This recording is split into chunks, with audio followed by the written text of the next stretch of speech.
नमस्कार विद्यार्थी मित्रांनो, स्वागत आहे तुमचं माझ्या यूट्यूब चॅनलमध्ये. तर मित्रांनो, आज आपण 2024 करंट अफेअर्सचे काही महत्त्वपूर्ण प्रश्न हे कव्हर केले आहेत आणि हे जे प्रश्न आहेत ते तुमच्यासाठी खूपच महत्त्वाचे असतील.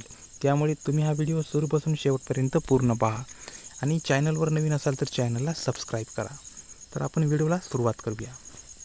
महाराष्ट्र राज्याचा अतिरिक्त अर्थसंकल्प 2024 आणि 25 विधानसभेत कोणी सादर केला आहे? तर या ठिकाणी मित्रांनो, याचं उत्तर असेल ऑप्शन क्रमांक डी, ते म्हणजे अजित पवार यांनी महाराष्ट्र राज्याचा अतिरिक्त अर्थसंकल्प 2024 आणि 25 विधानसभेत हा सादर केलेला आहे.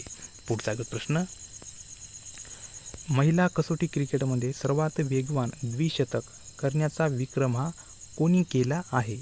तर मित्रांनो, या ठिकाणी याचं उत्तर असेल ऑप्शन क्रमांक बी, ते म्हणजे शेफाली वर्मा. पुढचा प्रश्न, नवी दिल्ली येथे 88 वर्षानंतर 24 तासात सर्वाधिक किती मिलीमीटर पाऊस हा झालेला आहे? तर या ठिकाणी मित्रांनो, ऑप्शन क्रमांक सी याचं योग्य आन्सर असेल, ते म्हणजे 228 एवढा मिलीमीटर पाऊस हा नवी दिल्ली येथे 88 वर्षानंतर 24 तासात झालेला पाऊस हा आहे. पुढचा प्रश्न, खालीलपैकी कोणाची भारताचे परराष्ट्र सचिव म्हणून नियुक्ती करण्यात आली आहे?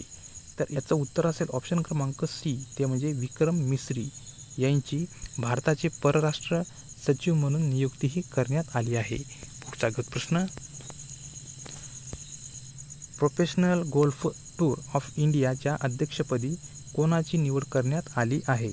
तर या ठिकाणी मित्रांनो, ऑप्शन क्रमांक ए याचं योग्य आन्सर असेल, ते म्हणजे कपिल देव यांची नियुक्ती प्रोफेशनल गोल्फ टूर ऑफ इंडियाच्या अध्यक्षपदी करण्यात आलेली आहे.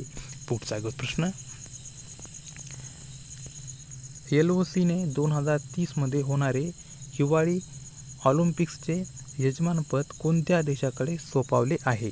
तर या ठिकाणी ऑप्शन क्रमांक डी याचं योग्य आन्सर होईल मित्रांनो, ते म्हणजे फ्रान्स. तर फ्रान्स या देशाकडे LOCने 2030मध्ये होणारे हिवाळी ऑलिम्पिकचे यजमानपद हे सोपवले आहे. पुढचा प्रश्न, 21 जुलै हा दिवस किती वर्षातील पृथ्वीवरील सर्वात उष्ण दिवस हा ठरलेला आहे? तर या ठिकाणी ऑप्शन क्रमांक बी याचं योग्य आन्सर होईल, ते म्हणजे 84. तर 21 जुलै हा दिवस 84 वर्षातील पृथ्वीवरील सर्वात उष्ण दिवस हा ठरलेला आहे. पुढचा प्रश्न पाहूया. शक्तिशाली पासपोर्ट 2024च्या यादीत शेवटच्या स्थानावर कोणता देश आहे? तर या ठिकाणी मित्रांनो, ऑप्शन क्रमांक डी याचं योग्य आन्सर असेल, ते म्हणजे अफगाणिस्तान हा देश शक्तिशाली पासपोर्टच्या यादीत 2024च्या यादीत सर्वात शेवटच्या स्थानावर देश आहे. पुढचा प्रश्न पाहूया. क्रिस्टन मिशेल यांची कोणत्या देशाच्या पंतप्रधानपदी नियुक्ती झाली? तर या ठिकाणी ऑप्शन क्रमांक ए याचं योग्य आन्सर होईल, ते म्हणजे एस्टोनिया या देशाच्या पंतप्रधानपदी क्रिस्टन मिशेल यांची नियुक्तीही झाली आहे. पुढचा प्रश्न पाहूया. पहिल्या ऑलिम्पिक्स ई स्पोर्टचे आयोजन हे कोठे करण्यात येणार आहे? तर या ठिकाणी ऑप्शन क्रमांक डी याचं योग्य आन्सर असले मित्रांनो, ते म्हणजे सौदी अरेबिया या देशाकडे पहिल्या ऑलिम्पिक्स ई स्पोर्टचे आयोजन हे करण्यात येणार आहे. पुढचा प्रश्न पाहूया. पहिला ओमनचंडी सार्वजनिक सेवा पुरस्कार 2024 कोणाला जाहीर झालेला आहे? तर या ठिकाणी मित्रांनो, ऑप्शन क्रमांक सी याचं योग्य आन्सर असेल, ते म्हणजे राहुल गांधी यांना पहिला ओमनचंडी सार्वजनिक सेवा पुरस्कार 2024 हा जाहीर झाला आहे. पुढचा प्रश्न, नुकताच कोणत्या राज्याने आपला OTT प्लॅटफॉर्म लॉन्च केलेला आहे? तर या ठिकाणी मित्रांनो, याचं उत्तर असेल ऑप्शन क्रमांक ए, ते म्हणजे मेघालय. तर मेघालय या राज्याने OTT प्लॅटफॉर्म लॉन्च हा केलेला आहे. पुढचा प्रश्न पाहूया. कोणत्या राज्याने श्रमिक बसेरा योजना ही सुरू केली आहे? तर या ठिकाणी मित्रांनो, ऑप्शन क्रमांक डी याचं योग्य आन्सर असेल, ते म्हणजे गुजरात या राज्याने श्रमिक बसेरा ही योजना जी आहे ती सुरू केलेली आहे. पुढचा प्रश्न, महिला T20 आशिया क्रिकेट चषकाच्या इतिहासात शतक करणारी पहिली महिला खेळाडू कोण ठरली आहे? तर या ठिकाणी मित्रांनो ऑप्शन क्रमांक डी याचं उत्तर योग्य असेल, ते म्हणजे चामरी आटापटू ही महिला T20 आशिया क्रिकेट चषकाच्या इतिहासात शतक करणारी पहिली महिला खेळाडू ठरलेली आहे. ती श्रीलंका या देशाकडून खेळत आहे. पुढचा प्रश्न, भारताची चालू आर्थिक वर्षात औद्योगिक क्षेत्रात किती टक्के वाढ झाली आहे?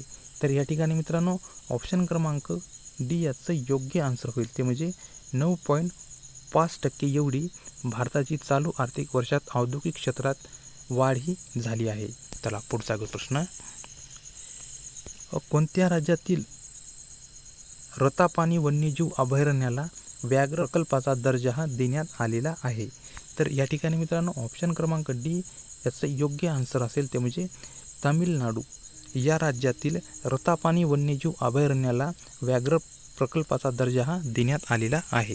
पुढचा प्रश्न, केंद्रीय प्रत्यक्ष कर मंडळाच्या अध्यक्षपदी कोणाची नियुक्ती झाली आहे? तर मित्रांनो या ठिकाणी ऑप्शन क्रमांक ए याचं योग्य आन्सर असेल, ते म्हणजे रवी अग्रवाल यांची केंद्रीय प्रत्यक्ष कर मंडळाच्या अध्यक्षपदी नियुक्तीही झाली आहे. पुढचा प्रश्न, स्वर स्वामिनी आशा या पुस्तकाचे नुकतेच प्रकाशन झाले आहे. हे कोणाचे आत्मचरित्र आहे? तर या ठिकाणी मित्रांनो ऑप्शन क्रमांक बी याचं योग्य आन्सर असेल, ते म्हणजे आशा भोसले यांचे स्वर स्वामिनी आशा या पुस्तकाचे नुकतेच प्रकाशन हे झालेले आहे. पुढचा प्रश्न, कोणता देश पशुधन उत्सर्जनावर कार्बन टॅक्स लावणारा जगातील पहिला देश ठरलेला आहे? तर या ठिकाणी मित्रांनो ऑप्शन क्रमांक ए याचं उत्तर योग्य होईल, ते म्हणजे डेन्मार्क हा देश पशुधन उत्सर्जनावर कार्बन टॅक्स लावणारा जगातील पहिला देश ठरलेला आहे. पुढचा प्रश्न, जागतिक बुद्धिबळ अजिंक्यपदाची लढत कोणत्या देशात आयोजित केली जाणार आहे? तर मित्रांनो या ठिकाणी याचं उत्तर असेल ऑप्शन क्रमांक ए, ते म्हणजे सिंगापूर. पुढचा प्रश्न पाहूया,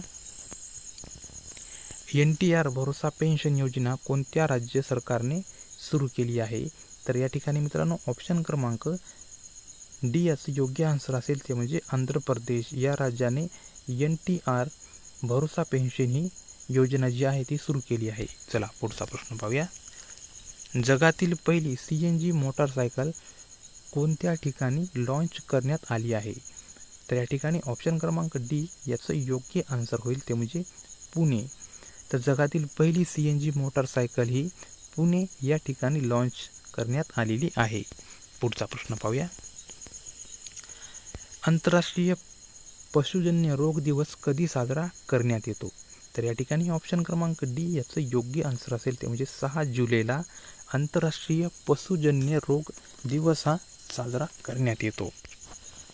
तर मित्रांनो तुम्हाला हा व्हिडिओ आवडला तर व्हिडिओला नक्की लाईक करायचा आहे आणि तसेच चॅनलवर नवीन असाल तर चॅनलला सबस्क्राईब करायचं आहे. तर भेटूया आपण पुढच्या एका नवीन फ्रेश व्हिडिओमध्ये. तोपर्यंत नमस्कार.